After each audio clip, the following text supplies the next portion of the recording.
दोस्तों, उत्तर से लेकर दक्षिण तक और पूरब से लेकर पश्चिम तक भारत एक देवभूमि है जहां एक नहीं कई तीर्थ हैं। ये तीर्थ हिंदू कम्युनिटी को एक कड़ी में बांधे हुए हैं। ऐसा ही एक तीर्थ है सेतुबंध रामेश्वरम। चेन्नई से 425 किलोमीटर दूर साउथ ईस्ट में स्थित है। रामनाथपुरम जिले में स्थित रामेश्वरम ज्योतिर्लिंग की गिनती हिंदुओं के खास तीर्थों में होती है। 12 ज्योतिर्लिंगों में से एक होने के साथ रामेश्वरम 4 धामों में से एक है, जिसकी स्थापना आदि गुरु शंकराचार्य ने की थी। ये ज्योतिर्लिंग हिंद महासागर और बंगाल की खाड़ी से चारों तरफ से घिरा हुआ है। रामेश्वरम ज्योतिर्लिंग एक टापू पर बना हुआ है। कहा जाता है ये टापू पहले मेनलैंड से जुड़ा हुआ था, लेकिन बाद में समुद्र की लहरों और जमीन के कटने की वजह से ये टापू अलग हो गया। रामेश्वरम जाने के लिए एडवेंचर से भरे करीब 100 साल पुराने रेलवे पुल पर से होकर गुजरना पड़ता है। जब थरथराती हुई ट्रेन इस पुल पर गुजरती है तो एक अलग ही थ्रिल फील होता है। ये पुल कंक्रीट के 145 पिलर पर टिका है। ट्रेन के अलावा यहाँ पर रोड ट्रांसपोर्ट के जरिए भी पहुंचा जा सकता है। 15 एकड़ में फैला भोलेनाथ का रामेश्वरम ज्योतिर्लिंग मंदिर बहुत ही खूबसूरत है। इस मंदिर को द्रविड़ स्टाइल में बनाया गया है। यहाँ का आर्किटेक्चर और स्कल्पचर इतना खूबसूरत है कि वो यहाँ आने वाले तीर्थ यात्रियों को आकर्षित करता है। इसके चारों तरफ ऊंची ऊंची और मजबूत दीवारें हैं। रामेश्वरम ज्योतिर्लिंग का एंट्री गेट करीब 40 मीटर ऊंचा है। 12th सेंचुरी में इस मंदिर में कई डेवलपमेंट हुए। 1173 में श्रीलंका के राजा पराक्रम बाहू ने इस मंदिर के गर्भगृह का कंस्ट्रक्शन करवाया था।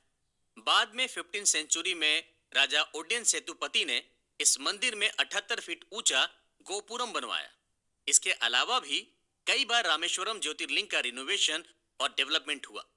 इस ज्योतिर्लिंग की खास बात यह है कि यहाँ पर तीर्थयात्रियों के आने जाने के लिए जो पैसेज बना हुआ है वो पूरे वर्ल्ड में सबसे बड़ा है, जिसमें 108 शिवलिंग बने हुए हैं। साथ ही यहाँ पर भगवान गणेश के भी दर्शन होते हैं। इस बड़े से पैसेज को गोपुरम कहा जाता है। मंदिर के मेन गेट से लेकर गर्भगृह तक जितने भी पिलर इस गोपुरम में लगे हैं, उन पर शानदार मूर्तियां और डिजाइन बनी हुई है।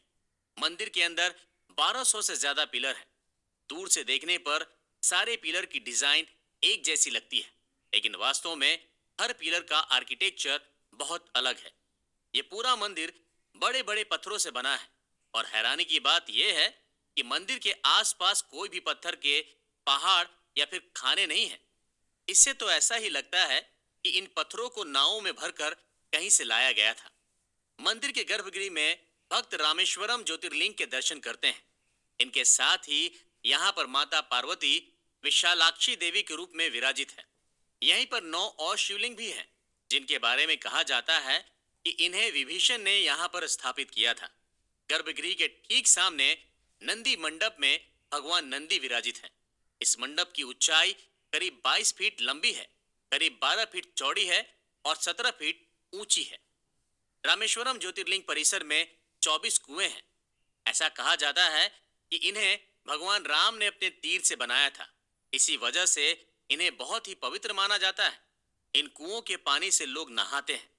ऐसा माना जाता है कि जो भी शख्स इन कुओं के पानी से नहाता है, उसे सारे पापों से मुक्ति मिल जाती है। दोस्तों, इस ज्योतिर्लिंग की कहानी रामायण काल से जुड़ी हुई है। पौराणिक कथा के अनुसार जब रावण ने माता सीता का अपहरण कर लिया था और उन्हें लेकर लंका चला गया था, तब भगवान राम सीता माता को ढूंढते हुए समुद्र के किनारे पहुंचे थे। जब भगवान राम रावण की लंका पर चढ़ाई करने वाले थे, उससे पहले उन्होंने भगवान शिव का रेत से शिवलिंग बनाकर अभिषेक किया था और शिव जी से रावण पर जीत हासिल करने के लिए प्रार्थना की थी। भगवान राम अच्छी तरह जानते थे कि रावण भगवान शिव का भक्त है और उसे हरा पाना इतना भी आसान नहीं होगा। हालांकि भगवान राम खुद भगवान विष्णु का अवतार थे, लेकिन उस वक्त वो एक इंसान के अवतार में थे। इसलिए उन्होंने भगवान शिव से जीत का आशीर्वाद मांगा था। भगवान शिव ने माता पार्वती के साथ भगवान राम को जीत का आशीर्वाद दिया था।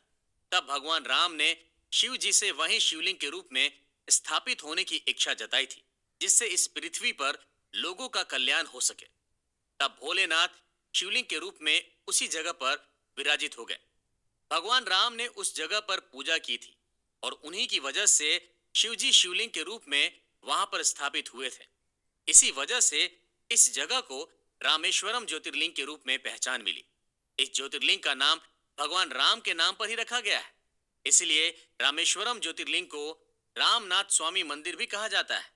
ये जगह रामायण काल से जुड़ी हुई है, इसलिए यहाँ पर हर तरफ भगवान राम की कहानियां ही सुनने को मिलती है। हर साल लाखों श्रद्धालु रामेश्वर मंदिर दर्शन के लिए जाते हैं। सावन का महीना भगवान शिव को बहुत ज्यादा पसंद है। इस वजह से सावन में हर शिव मंदिर और ज्योतिर्लिंग की तरह यहाँ पर भी बहुत भीड़ होती है।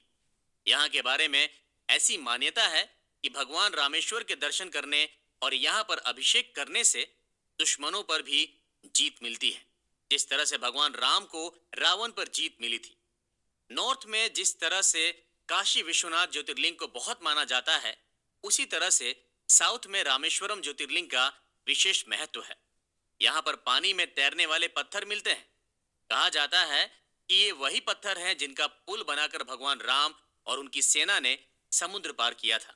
दोस्तों, रामेश्वरम ज्योतिर्लिंग का परिसर बहुत बड़ा है। यहाँ पर करीब 22 मंदिर हैं। इनमें हर मंदिर का खास महत्व है। यहाँ आने वाले श्रद्धालु इन मंदिरों में जाकर दर्शन जरूर करते हैं। यहाँ पर अग्नि तीर्थम भी है, जो रामनाथ स्वामी मंदिर के पास बने पूर्वी समुद्र तट को अग्नि तीर्थम कहा जाता है। कहा जाता है कि यहाँ पर स्नान करने से बड़ी से बड़ी बीमारियां दूर हो जाती है। यहाँ के पानी में ऐसा क्या है, इस मिस्ट्री को आज तक कोई भी सुलझा नहीं पाया है। रामेश्वरम ज्योतिर्लिंग को हमलों से बचाने और इसका ख्याल रखने में यहाँ की रियासतों का सबसे बड़ा योगदान था। आज भी रामेश्वरम ज्योतिर्लिंग त्रेता युग की हिस्ट्री और उसकी यादों को खुद में समेटे हुए है। दोस्तों,